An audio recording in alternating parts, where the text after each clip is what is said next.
Here are some creative techniques that'll help keep you on the right track toward that promising future. Number one, think on paper. You can't take a trip to somewhere new without a roadmap. You can't build a house with the plans in your head. You can't build a company with the business plan in your head. You can't seek venture capital with the financials in your head. But here's what you can do. Put it all on paper. Your roadmap, your blueprints, your business plan, your financial projections. When you put it on paper, you can analyze your path, solve your problems, and isolate what works and what doesn't. You can use this for your life as well. If you're faced with a mental roadblock, put it all down on paper. Like we talked about before, when you put a problem on paper, you take the emotion out of it. With the emotion gone, you can look at the roadblock objectively. You can figure out what you did right, and you can figure out what you did wrong. You can figure out how to change it. So here's what you do. Pick a problem out of your head and pull out a piece of paper, then draw a line down the middle. On the left-hand side, jot down the problem. Just what is the problem? Write it out. We've got so much going on in our heads that we can't figure things out until we take a piece of it out and put it on paper. What is the problem? This is the problem. State it the best you can. The doctor says, "Oh, you look good. Come and see me in a year." And you say, "No, doc, I'm hurting here." He says, "No, that's negative. Just be positive." No, we've got some negative stuff we need to deal with. So what is the problem? State the problem. Write it down.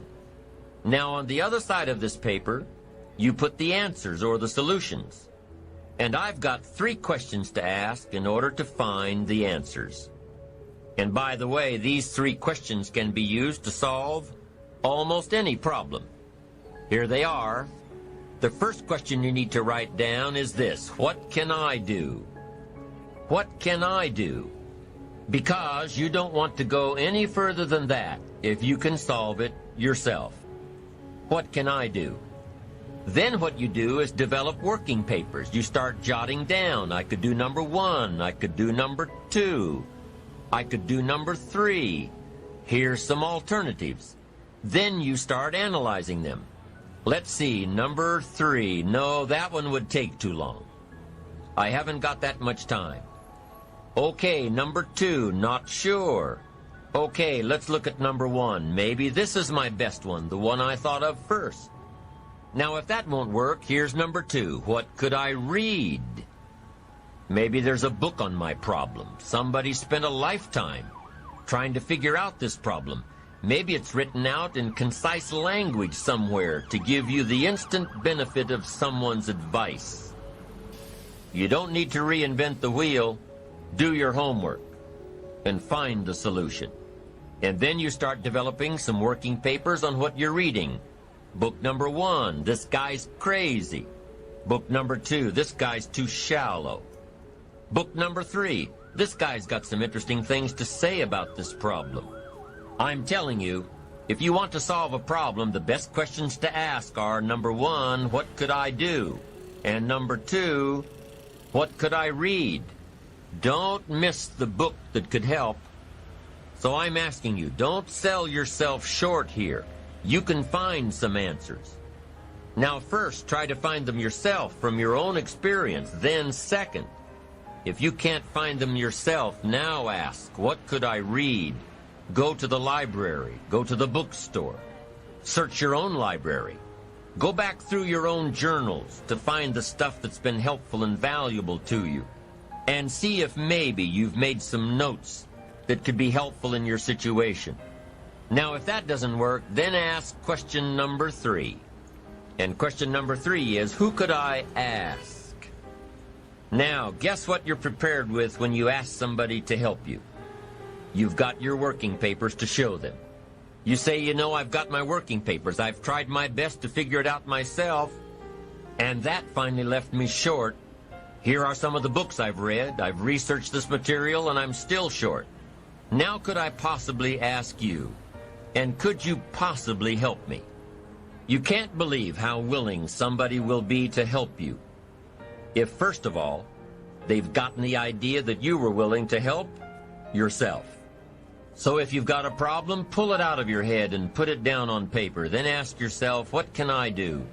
And if that doesn't work, ask yourself, what can I read? And if after researching all you can, you still can't come up with the answer, ask yourself, who can I find to help me? I promise you, if you try these ideas and ask these questions, when you've got a problem, you'll be able to solve about anything that gets in your way. The second step to keeping yourself on the right track is to develop the ability to brainstorm. Develop the ability to brainstorm. We hear this term all the time, but what is brainstorming? Just what it sounds like, letting your brain go. Being free from all the inhibitions and objections and negatives. Just putting an idea into your brain and letting it take off, free associating. Not planning a train of thought, but thinking freely. Now, if you're planning a creative strategy session with your associates, a brainstorming session, let me give you a little hint. Effective brainstorming can only happen if you're free from your ego. You can't be worried about saying something stupid or silly or something totally off the wall, because your silly thought may trigger someone else's brain to take it one step further. Brainstorming in a group is an experience of collective thought, an experience of developing one idea or several ideas through a variety of thought processes. Here's another hint on brainstorming. It can't be effective unless everyone involved is comfortable with each other.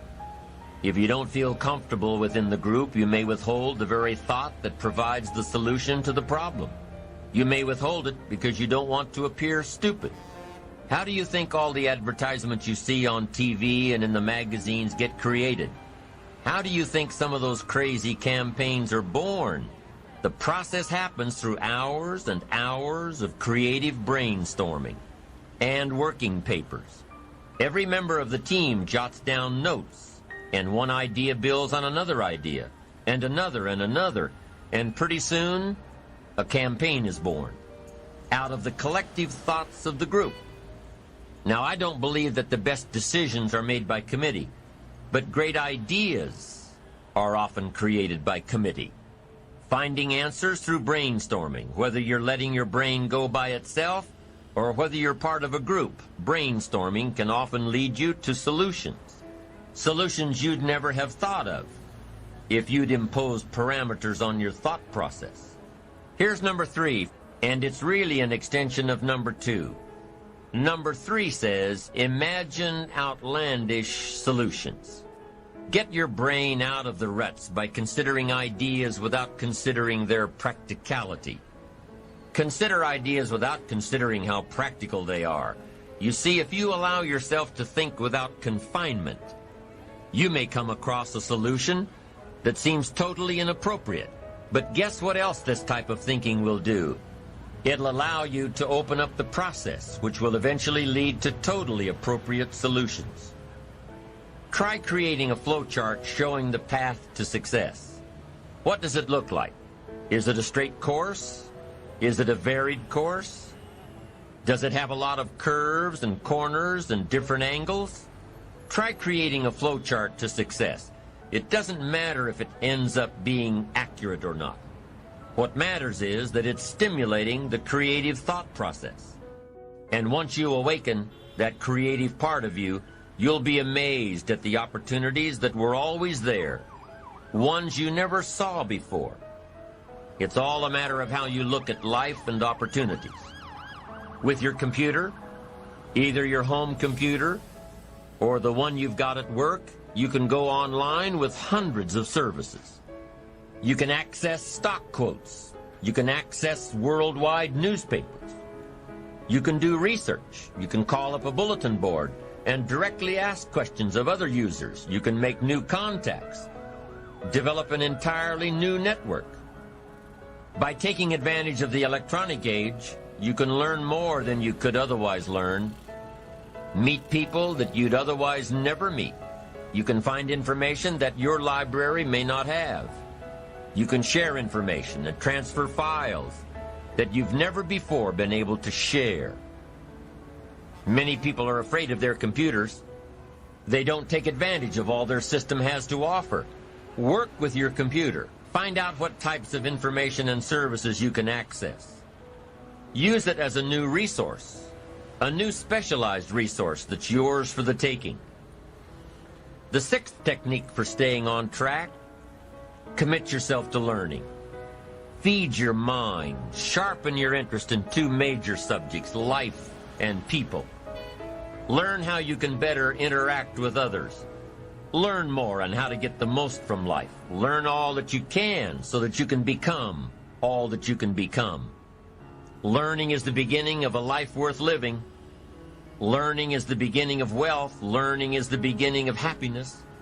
Learning is the beginning of health. Learning is the beginning of spirituality and faith. Learning and searching is where the process of creating your own personal miracle begins. So there you have the 6 steps in creatively building your self-enterprise traits and ultimately building your ambition.